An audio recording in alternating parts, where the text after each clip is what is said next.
ఆంధ్రప్రదేశ్ రాజకీయాల్లో మరోసారి మాటల యుద్ధం ముదురుతూ ఉంది. తాజాగా జరిగిన పరిణామాలు చూస్తే ఒక చిన్న వ్యాఖ్య ఎంత పెద్ద రాజకీయ తుఫానుకు దారితీస్తుందో స్పష్టంగా తెలుస్తోంది. ముఖ్యంగా అచ్చెన్నాయుడు వేసినటువంటి ఒక ప్రశ్నతో బొత్స సత్యనారాయణ పూర్తిగా డిఫెన్స్లోకి వెళ్ళిపోయినటువంటి పరిస్థితి ప్రస్తుతం కనిపిస్తూ ఉంది. ఇది మొత్తం ఎలా మొదలైందంటే, గతంలో జరిగినటువంటి ఒక వివాదాస్పదమైనటువంటి అంశాన్ని మరోసారి గుర్తు చేస్తూ అచ్చెన్నాయుడు సూటిగా ప్రశ్నించడం జరిగింది. గతంలో వైఎస్ జగన్మోహన్ రెడ్డిపై తన తండ్రి వైఎస్ రాజశేఖర రెడ్డి మరణంపై అనుమానాలు వ్యక్తం చేయలేదా అన్నటువంటి ఆ ప్రశ్న.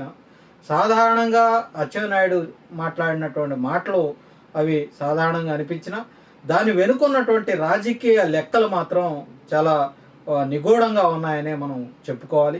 ఈ ప్రశ్నకు ప్రతిస్పందనగా వెంటనే బొత్స సత్యనారాయణ మీడియా ముందుకు వచ్చి తీవ్ర భావోద్వేగానికి గురవటం జరిగింది. వైఎస్ఆర్ తోటి తనకు ఉన్నటువంటి అనుబంధం, ఆ కాలంలో ఉన్నటువంటి సంబంధాలను ఆయన గుర్తు చేసుకుంటూ కన్నీటి పర్యంతమయ్యారు. ఆయన మాటల్లో నిజాయితీ కనిపించిన రాజకీయాల్లో భావోద్వేగం ఒకటే సరిపోదనేది మరోసారి మనకు స్పష్టమైంది. ఎందుకంటే ఇదే సమయంలో అసలు ట్విస్ట్ ఇప్పుడే మొదలైంది. బొత్స ఎమోషనల్ అయ్యారంటే టీడీపీ సోషల్ మీడియా వెంటనే రంగంలోకి దిగిపోయింది. గతంలో బొత్స చేసినటువంటి వ్యాఖ్యలకు సంబంధించినటువంటి వీడియోలు, క్లిప్పింగ్స్, ఇవన్నీ కూడా పేపర్ క్లిప్పింగ్స్ మొత్తాన్ని కూడా బయటకు తీశారు. ప్రస్తుతం అవన్నీ కూడా సోషల్ మీడియాలో పెద్ద ఎత్తున వైరల్ అవుతా ఉన్నాయి. పిసిసి అధ్యక్షుడిగా ఉన్నటువంటి కాలంలో వైసీపీ సంబంధించి జగన్మోహన్ రెడ్డి కుటుంబంపై బొత్స చేసినటువంటి విమర్శల్ని ఒక్కొక్కటిగా ఇవాళ సోషల్ మీడియాలో పెద్ద ఎత్తున టీడీపీ సంబంధించిన సోషల్ మీడియాలో కార్యకర్తలంతా కూడా పెద్ద ఎత్తున వైరల్ చేస్తూ ఉన్నారు.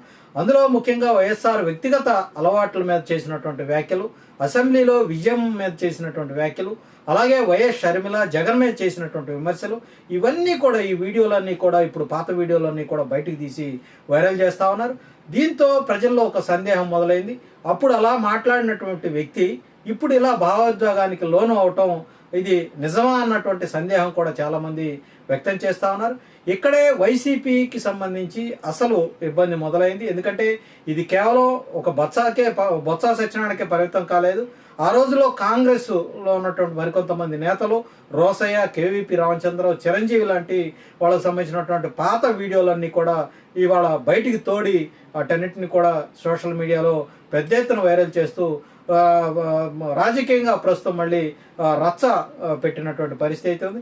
ఇది చూసినటువంటి వైసీపీ క్యాడర్లో ఒక రకమైనటువంటి వాళ్ళంతా కూడా ఒక అసౌకర్యంగా ఫీల్ అవుతా ఉన్నారు. అనవసరంగా ఈ అంశాన్ని మళ్ళీ ప్రస్తావించాల్సి వచ్చిందా అనే భావన వాళ్ళలో కూడా వ్యక్తమవుతా ఉంది.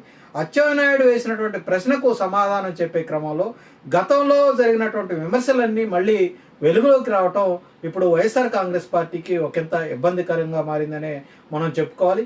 ఇక ప్రజల దృష్టిలో కనుక మనం చూసుకున్నట్లయితే ఒక నమ్మకంపై ఇది ఒక ప్రశ్న లాంటిది అని మనం చెప్పుకోవాలి. ఆ రోజు తీవ్రంగా విమర్శించి ఇవాళ భావోద్వేగాన్ని ప్రకటించడం చూస్తే ఇందుట్లో నిజమెంత అన్నటువంటి సందేహం చాలా మందిలో కలుగుతూ ఉంది. రాజకీయాల్లో మాటల స్థిరత్వం ఎంత ముఖ్యమో ఈ ఘటన మనకైతే మరోసారి గుర్తు చేస్తుందని చెప్పుకోవాలి. మొత్తానికి చూస్తే ఇది ఒక రాజకీయ ట్రాప్గా మనం చూసుకోవాలి. అచ్చెన్నాయుడు మాట్లాడిన మాటలు ఒక చిన్న ప్రశ్నతోటి ప్రారంభమైనటువంటి వివాదం గతాన్ని తిరగతోడే స్థాయికి చేరుకుంది. ఇప్పుడు ఈ పరిస్థితిని వైసీపీ ఎలా హ్యాండిల్ చేయబోతా ఉంది, బొత్స తనపై వచ్చినటువంటి విమర్శలకు ఏ విధంగా సమాధానాలు ఇవ్వబోతా ఉన్నారనేది అనేక కీలకమైనటువంటి ప్రశ్నలు ఇప్పుడు అటు అన్ని రాజకీయ వర్గాల నుంచి కూడా లేవనెత్తా ఉన్నారు. ఈ ఘటన ఒక పెద్ద పాఠాన్ని చెప్తా ఉంది. రాజకీయాల్లో ప్రతి మాటకు కూడా చరిత్ర ఉంటుంది.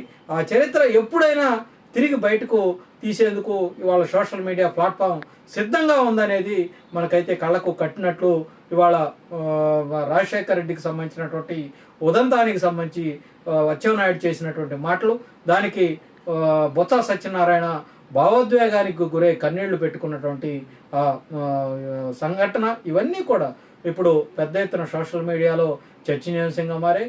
ఏదేమైనప్పటికీ కూడా రాజకీయ ట్రాప్లో ఇవాళ బొత్స సత్యనారాయణ పడ్డారు అనే అభిప్రాయం అటు రాజకీయ విశ్లేషకుల నుంచి కూడా పెద్ద ఎత్తున అయితే వినిపిస్తూ ఉంది.